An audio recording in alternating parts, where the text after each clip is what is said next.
अस्सलामुअलैकुम। मोहम्मद अज़हर सिद्दीक अपने YouTube channel के साथ हाजिर खिदमत है। जो आवाज़ मैंने उठाई थी वो आखिर सुप्रीम कोर्ट में सुनी गई।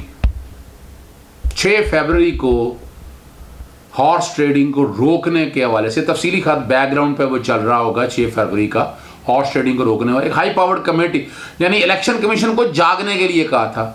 आइन का आर्टिकल 218 भी बैकग्राउंड पे चल रहा होगा, 220 भी बैकग्राउंड पे चल रहा होगा।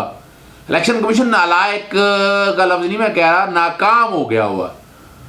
अपनी आईनी और कानूनी जिम्मेदारी को सामने रखते हुए मैं पिछले काफ़ी अरसे से 2013 से इस मामले में लगा हूँ, कोशिश करने लगा हूँ कि किसी ना किसी तरह से 62 और 63 पर अमल दरामद हो जाए और यहाँ पर जो करोड़ों रुपया लगता है इलेक्शनों के अंदर, अरबों रुपया खर्च होता है, उसका कम से कम रोका जा सके, ये करप्शन रुक सके।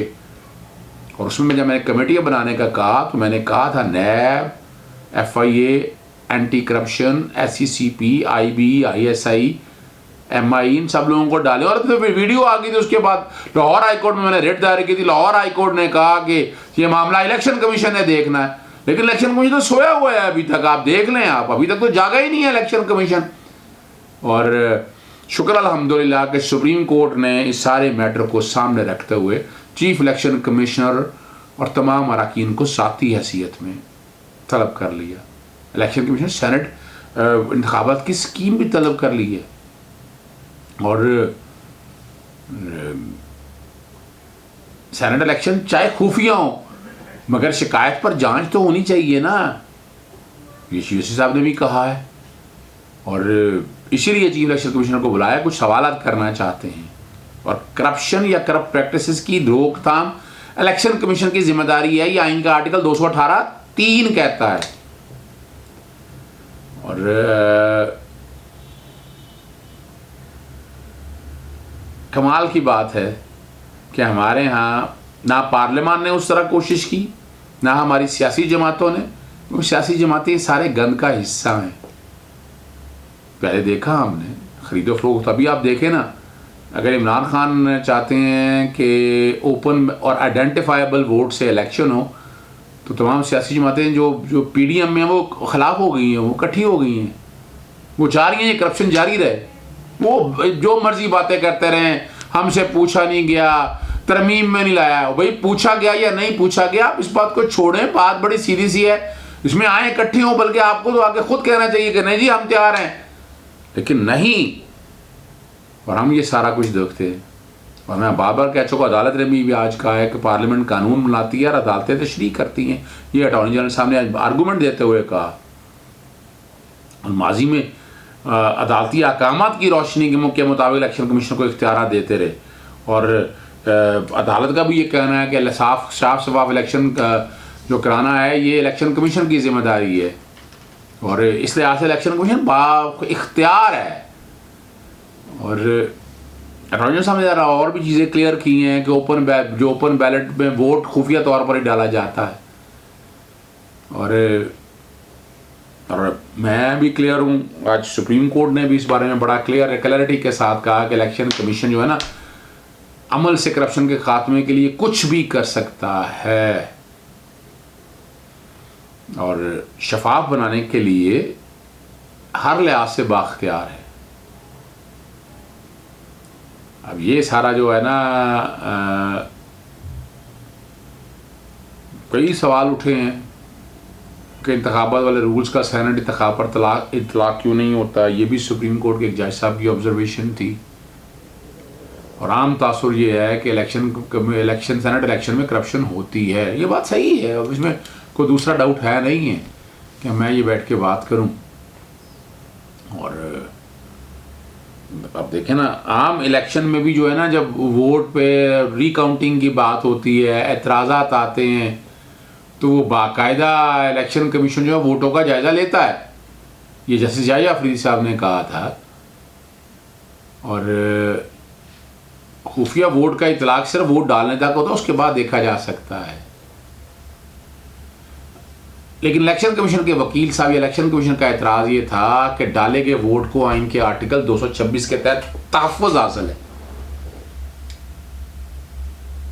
और अब ये वीडियो सामने आने के बारे में जज साहब ने भी एक रिमार्क्स आए और सारी चीज़ें सामने आ गई। इलेक्शन कमीशन आज कोई जवाब नहीं दे सका, और ये भी एक अदालत की तरफ से रिमार्क्स है कि 40 सालों में खरीदो फरोख्त पर कितने मेंबर जो हैं नाअहल हुए। मैं कह चुका हूँ, मैं अपने टीवी प्रोग्राम्स में वाज़ेह तौर पर कह चुका हूँ, या नैब बाकायदा करप्शन और करप्ट प्रैक्टिसेस के हवाले से इंक्वायरी कर सकती है, इन्वेस्टिगेशन कर सकती है, लेकिन दूसरी तरफ 62(1)(f) के तहत सादिक अमीन, यानी एक आदमी पैसे दे के वोट में आया है तो सादिक अमीन तो नहीं है ना वो। और इसके लिए बात सीधी सी बात है, अदालत सामने आए, एक दो वोट थे, वो दो से या तो आगे मेंबर बताएं जी मैंने अपनी मर्जी से वोट दिए हैं उन सबको, तो वो तो वोट खरीदे गए हैं, तो सादिक और अमीन तो है नहीं, डिस्क्वालिफिकेशन हो सकती है, अदालत जाना पड़ेगा इसके लिए, जो कि तरमीम आ चुकी है, वैसे नहीं हो सकता। और ये सारी चीज़ों को अब अदालत ने बैठकर सामने रखना है और फैसला करना है। ये कोर्ट के सामने चीज़ें अब आ चुकी हैं। बड़ा इस पे एतराज़ रहेगा कि आर्टिकल 186 के तहत, यानी कुछ लोगों को एतराज़ रहा कि सुप्रीम कोर्ट ने चीफ इलेक्शन कमिश्नर क्यों नहीं बुला सकती, एडवाइजरी जुरिसडिक्शन है, एडवाइस देखनी है, प्रोसीडिंग चल रही है, इंक्विजिटोरियल प्रोसीडिंग चल रही है, और इस हवाले से वो सारे मामलात को देख रहा है। एडवर्सल प्रोसीडिंग भी अगर चल रही हो तो वो भी अपनी जगह पर मौजूद है कि वहाँ पर चीज़ें सारी तो आ गई हैं। अब कोर्ट ने मुतमिन करना है, कोर्ट की जिम्मेदारी आईने पाकिस्तान 1973 पर अमल दरामद कराना। मैं फिर वादे बता दूँ, ये हमारी अदालतों की जिम्मेदारी है कि आईने पाकिस्तान 1973 पर अमल दरामद मन हो। जो आर्टिकल 218(3) में कहा इलेक्शन कमीशन नहीं काम कर पा रहा, तो फिर अदालतों की जिम्मेदारी है। पार्लियामेंट ने तो कुछ नहीं करना, पार्लियामेंट तो आपके सामने सियासी जमातें चलाती हैं, उन्होंने अपने इंटरेस्ट देखने हैं और सारी चीज़ें अपने सामने रख कर देखनी है। तो अगर इन चीज़ों को अगर आप सामने रख कर देखें तो वन कैन इजीली अंडरस्टैंड कि what is been going on, क्या कुछ हो रहा है, क्या इस करप्ट और ये जंगालू निज़ाम में ये सारा निज़ाम चलेगा। अब सुप्रीम कोर्ट ने तो काफ़ी चीज़ें ओपन कर दी हैं, और जो मज़ेदार बात है ना, 5 रुकनी बेंच के साथ आज अटॉर्नी जनरल ने कहा कि वो दलाल ख़त्म कर लेंगे, और भी जो मज़ेदार बात है, और क्योंकि अटॉर्नी जनरल साहब ने जो अदालत में बताया कुछ सियासी जमातें और बार काउंसिल ने क्रीज में फ्रीक बनने की दरखास्तें दी, और मैं भी इस बात से एग्री करता हूँ, और मैं भी समझता हूँ ये अफसोसनाक अमल है कि बार काउंसिल सियासी जमातों का साथ दे रही है। इनका क्या काम है बार काउंसिल्स का? बार काउंसिल का लॉयर्स के हवाले से बात है, तो इसका मतलब है ये मैं तो बार कह चुका, सियासी जमातों अपने वोट बंदे मुंतखब करवाती हैं, सियासी विंग है वहाँ पर, और उसी में वो लोग आगे आते हैं। बार काउंसिल में वो सियासी जमात का एजेंडा लेकर चलते हैं। कई सियासी जमातों के वकील जो हैं वो सेनेटर भी बन रहे हैं। अब आपके सामने नाम लेने की मुझे ज़रूरत नहीं है, तो आप सब समझ जाएंगे। और पाकिस्तान बार काउंसिल और सिंध हाई कोर्ट बार ने रेफरेंस को बदनीति करार दिया और पाकिस्तान बार काउंसिल सिंध का ऑर्डर पर राय देने के खिलाफ बात नहीं की है। अब ये तशवीशनाक बात जो है ना, ये यहाँ तक ये है कि सियासी जमातें और बार काउंसिल ओपन बैलेट की मुखालफत कर रही है। किस बुनियाद पर कर रही है? ये हैरान कुन बात है।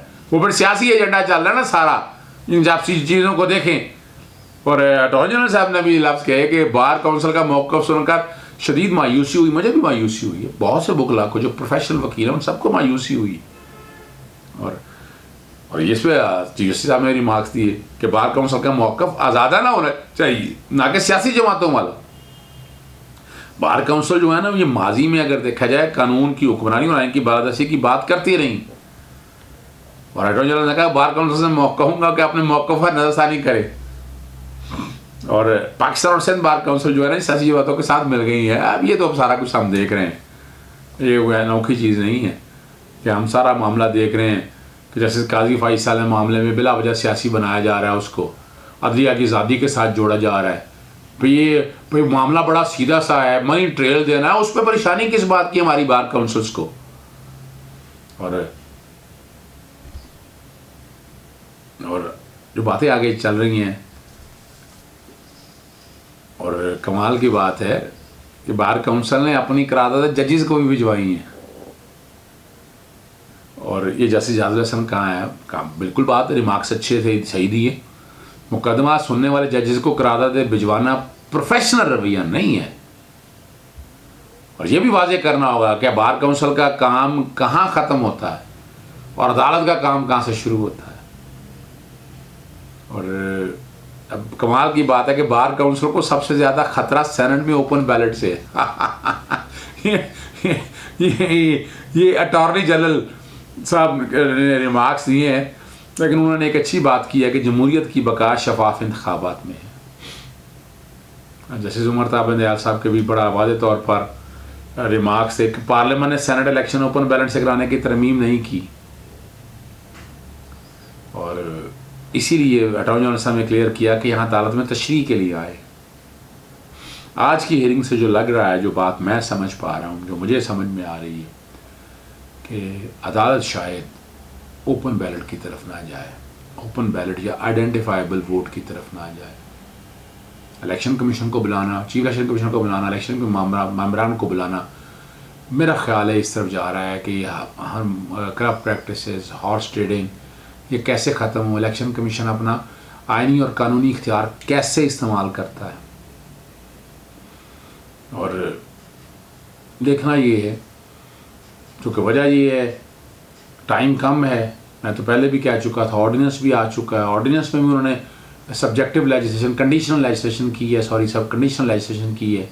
तो ये सारी चीज़ें जो आपके सामने हैं, बस आज की बड़ी खबर जो मैं समझ रहा हूँ, जो मैं देख रहा हूँ, जो बज़ाहिर आज की हियरिंग से मैं नतीजा अख्ज़ कर सकता हूँ कि शायद सुप्रीम कोर्ट खुफिया बैलेटिंग की तरफ या इनके आर्टिकल 226 वाले प्रोविजन को और सेनेट के इलेक्शन को शायद आइन के तहत, मेरा इख्तलाफ है इसके ऊपर, मैं पहले भी कह चुका हूँ कि सेनेट के इलेक्शन जो हैं वो आइन के तहत नहीं होते हैं, और मैं कई इस पर तौजीहात और कई चीज़ें मैं क्लियर कर चुका हूँ पहले। इजाज़त दीजिएगा। अस्सलाम वालेकुम।